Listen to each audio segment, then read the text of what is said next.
بسم الله والحمد لله والصلاة والسلام على رسول الله. احنا لو جينا نتكلم يا جماعة على مسألة الاستثمار الزراعي وأهمية الاستثمار الزراعي ومميزات الاستثمار الزراعي وخصوصا النخيل. يعني أنا هحاول في الفيديو دوت إن أنا يعني أخليها مختصة بالنخيل على قد ما أقدر، وإن كان في مميزات مشتركة ما بين النخيل والزراعات المتنوعة، بس انا هحاول اتكلم على النخيل على قد ما اقدر، لان بصراحه النخيل انا شايفه انجح زرعه في الوادي الجديد.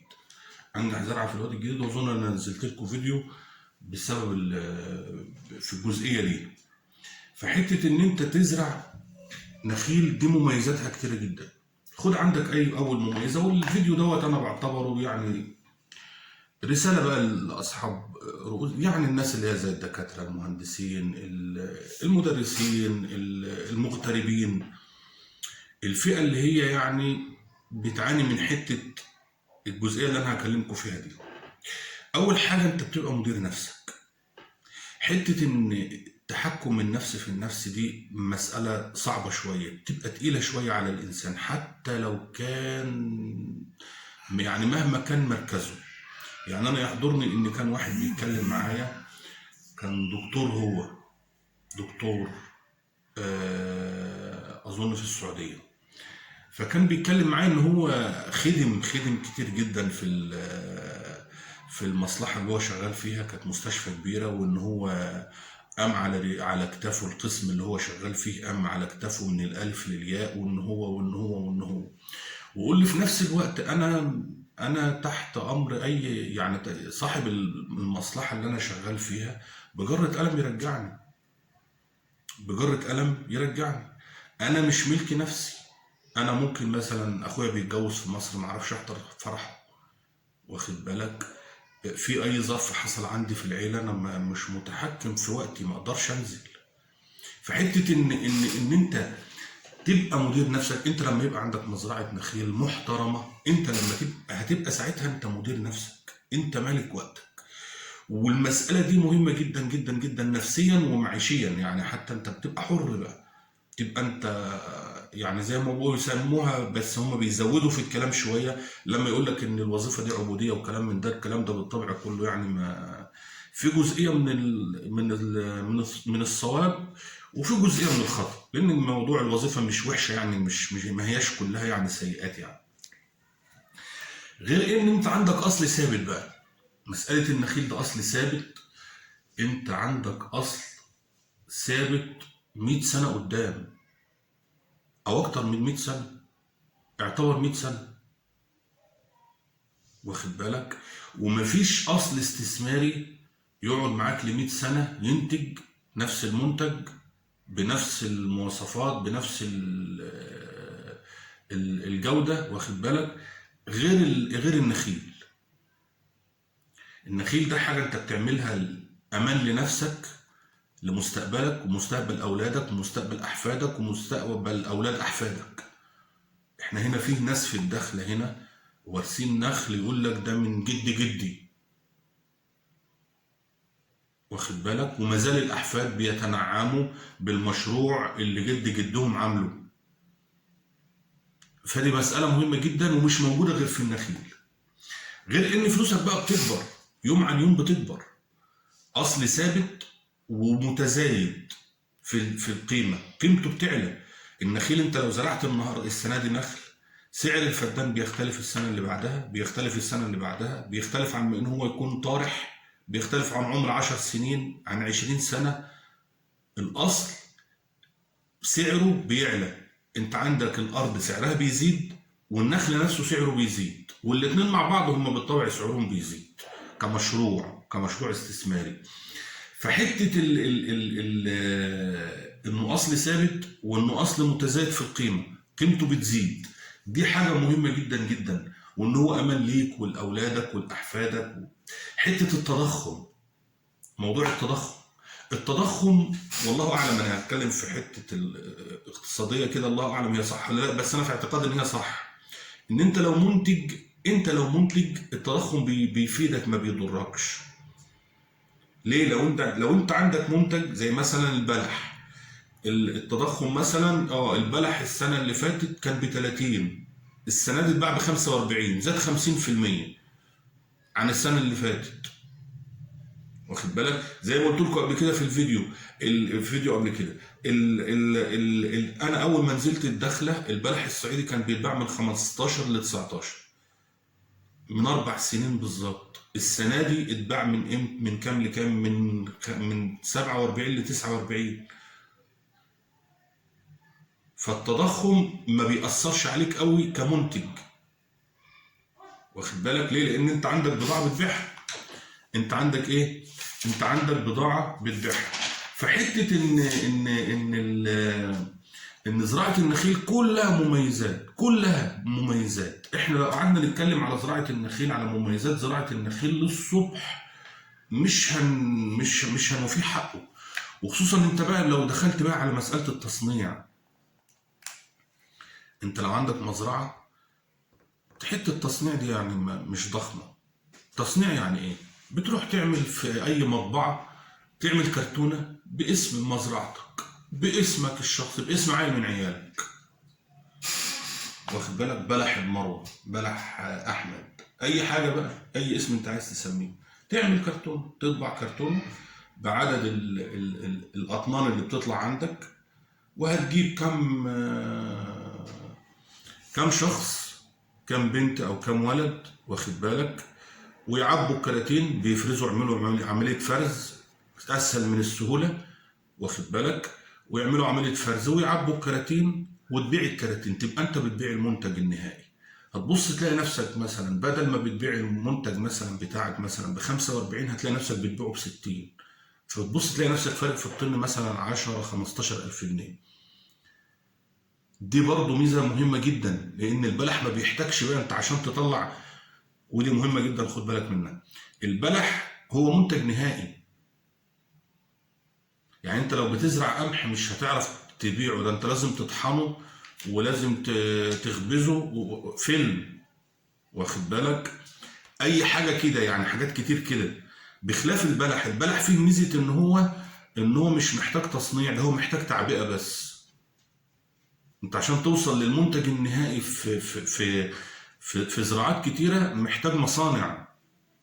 اما البلح هو منتج نهائي، انت بتطلع من على النخله منتج نهائي، محتاج لايه؟ لتعبئه بس. عبيت ووزعت، عندك اللي يوزع مثلا جمعيه خيريه جنبك، عندك الناس حبايبك، بلدك، واخد بالك، عندك فيها لها 100 تصرف بقى، 100 تصريفه. انت محتاج، انت عشان تدخل دخل زياده ما انت لازم تشغل دماغك، صح ولا لا؟ ولازم تتعب.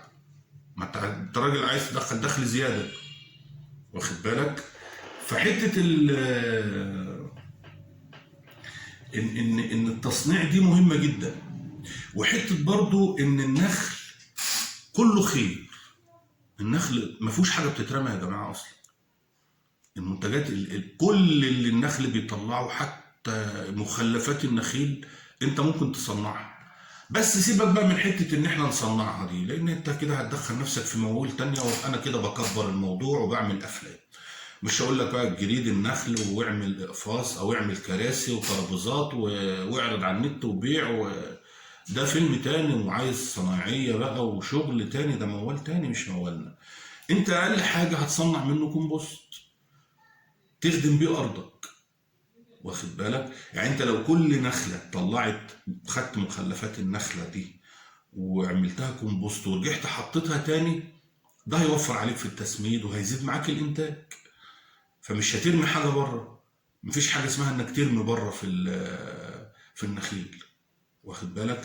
لو انت عملت مصنع البلح اللي انا بحكي لك عنه دوت وتعبئه بقى، ودخلت بقى في انك حطيت بقى في البلح بقى لوز وجوز والكلام اللي انت عارفه دوت، نوى التمر نفسه الاستخدام.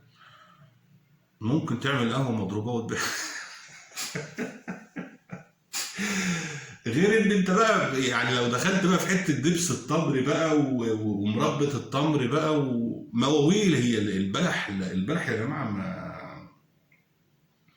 حاجه تانية، حاجه. وبقى على البيئه بقى ليه مكافح للتصحر والاستدامه بتاعته.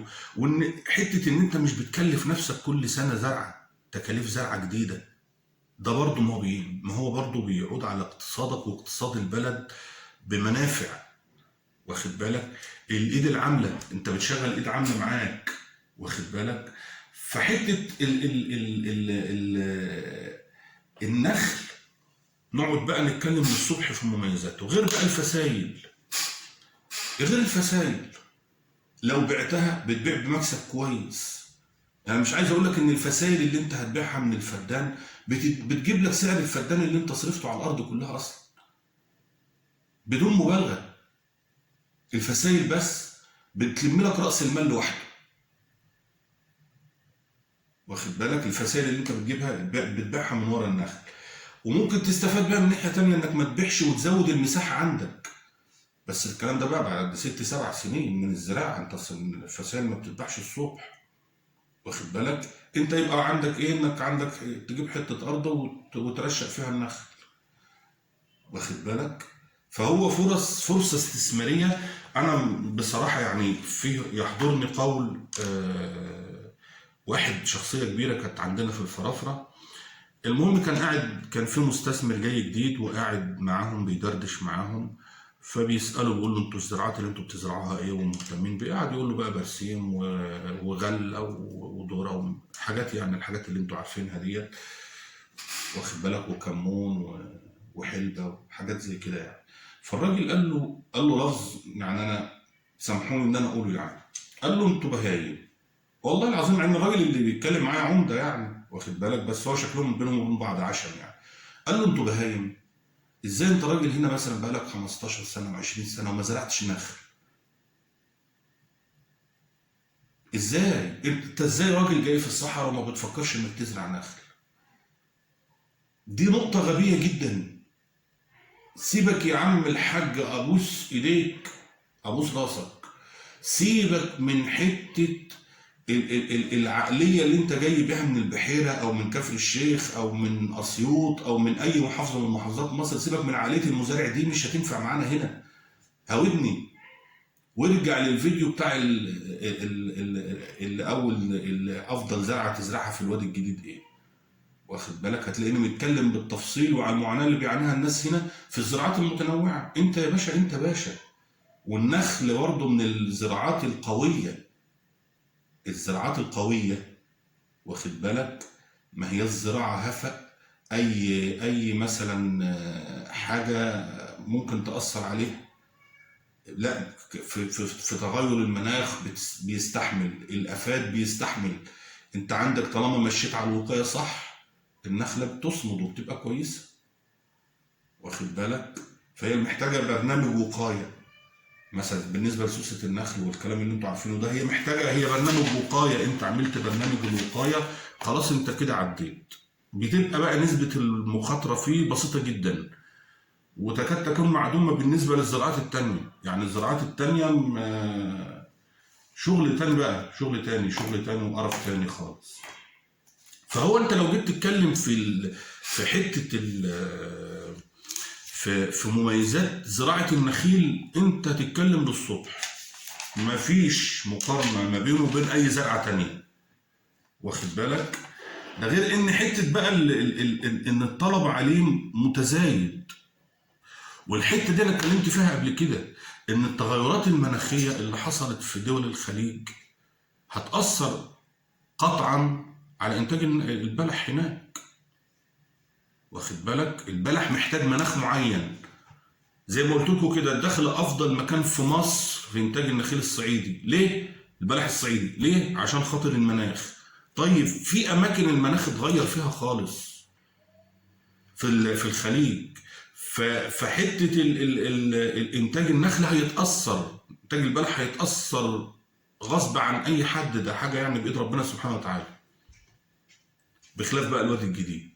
الوادي الجديد التغيرات المناخيه حصلت، بس بنسبه بسيطه جدا، بنسبه لا تذكر اصلا. يعني انت عندك الشتاء عندنا هو خلص، ما فيش نقطه شتاء ما نزلت في الدخل. شايف نزلت ولا بيتهيألي ما نزلت؟ ما فيش شتاء نزل خالص بيتهيألي في الدخل السنه دي. ممكن تقعد بالسنتين ثلاثه ما ينزلش فيها شتاء.